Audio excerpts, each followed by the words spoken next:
Welcome to PK Booksmarts. If you're here, you're ready to take a deep dive into a story that will cling to your thoughts long after the screen goes dark.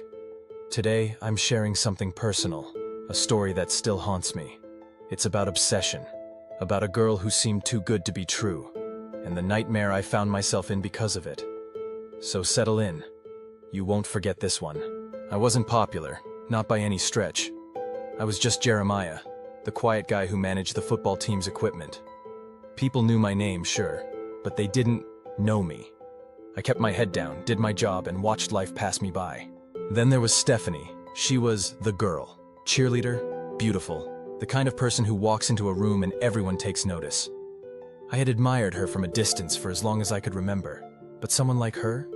She'd never noticed someone like me. I was just a background character in her world. Or so I thought.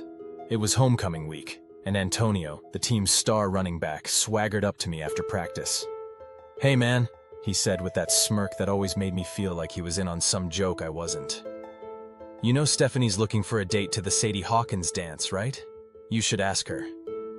I laughed it off, assuming he was messing with me. But later that day, something I never expected happened. Stephanie came up to me. She smiled, her golden hair catching the light, and for a second I thought I was dreaming. "Hey Jeremiah," she said, her voice soft but playful. I was thinking, do you want to go to the dance with me? I couldn't believe it. I waited for the punchline, for her to laugh in my face, but she didn't. She stood there looking at me with those bright eyes, waiting. So I said yes. Of course I said yes. After that, everything changed. What started as a joke quickly turned into something real. At least, I thought it did. Stephanie started texting me constantly, wanting to hang out all the time. It felt like a dream come true. I wasn't used to being noticed, especially by someone like her. For the first time in my life, I felt important. People at school noticed too. Suddenly, I wasn't just the equipment manager. I was the guy who was going to the dance with Stephanie.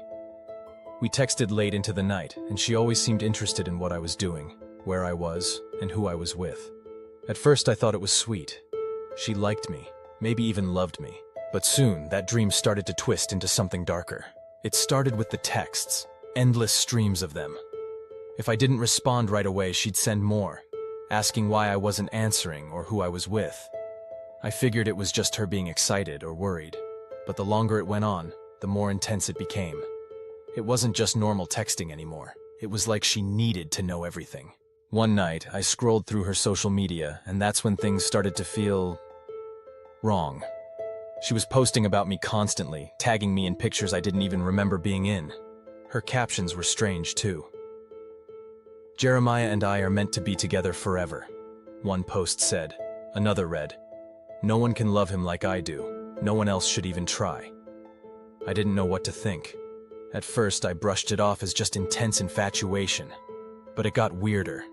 I found older posts, ones from before we even started talking, where she'd written things like, "He's mine. I just have to make him see it." And then there was the one that really made my skin crawl. "I'll protect him. I won't let him leave me, like the others." The others? The more I thought about it, the more the unease grew. Her constant texts, her need to know where I was every second of the day. It wasn't just affection. It was something else, something darker. I decided I needed space. I didn't respond to her texts for a few hours one night just to give myself some time to think. When I finally checked my phone, it was filled with messages, each one more frantic than the last. The final one stopped me cold. "You can't ignore me, Jeremiah. I know where you are." That's when I knew things had gone too far. The next day I told her we needed to slow down, that maybe things were moving too fast. I expected her to get upset, maybe even cry. But she didn't do either. She just stared at me. Her eyes darkened, her smile faded, and she didn't say a word. Then, she walked away. For a few days, I didn't hear from her at all. No texts, no calls, nothing. At first, it was a relief. I told myself I'd finally gotten the space I needed, but something didn't feel right. It was too quiet, too wrong. Then, one night, I heard a knock at my door. It was late, way too late for visitors. My heart sank as soon as I heard it. I didn't know how, but I knew it was her. I opened the door, and there she was, Stephanie. But she didn't look like the girl I'd been spending all this time with. Her hair was messy, her eyes wide and unblinking.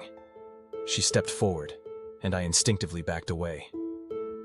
"I couldn't let you leave me, Jeremiah," she whispered, her voice low, trembling with something I couldn't place. "You belong to me." Before I could react, before I could even scream, everything went black. When I woke up, the first thing I noticed was the smell. The thick, rotten stench of decay hung in the air, and my head pounded as I tried to make sense of where I was. The room was dark, damp. Stone walls closed in around me, and my wrists, they were tied, bound tightly with thick rope. Panic surged through me as I struggled to see. My eyes adjusted slowly, and when I finally made out my surroundings, I wished I hadn't. Bones, human bones, scattered across the floor, broken and decayed. Some still had scraps of clothing clinging to them, but it was the jacket draped over one of the piles that made my blood run cold. Antonio's varsity jacket, the same one he always wore, now draped over a pile of bones that had once been him. I tried to scream, but no sound came out. My mind raced, remembering how Antonio had mysteriously dropped out of school a few months ago. No one knew why. Now I knew the truth. Footsteps echoed from the shadows, and I turned my head. Stephanie stood in the doorway, her face twisted into a smile that didn't reach her eyes. "I told you, Jeremiah," she said softly, stepping closer. "I protect the ones I love. They can't leave me." She knelt down beside me, her hand brushing against my cheek. "You didn't think I'd let you go, did you? Not after everything?" I tried to pull away, but there was nowhere to go. She held up a small key, the light glinting off it as she dangled it in front of my face. "This is our future," she whispered. "Just you and me. Forever." I couldn't breathe. The bones, the others she had talked about, they were all here, trapped, just like I was. As she leaned in closer, her voice was barely audible, but it burned into my mind. "No one ever leaves me, Jeremiah. No one. That's my story. If you think you can shake this off, go ahead and try. But obsession like hers, it doesn't just go away. It lingers, like a shadow that refuses to leave. Before you go, don't forget to follow PK Booksmarts on all social media platforms. There's more where this came from, and trust me, you don't want to miss what's next. I'll see you soon, whether you want me to or not."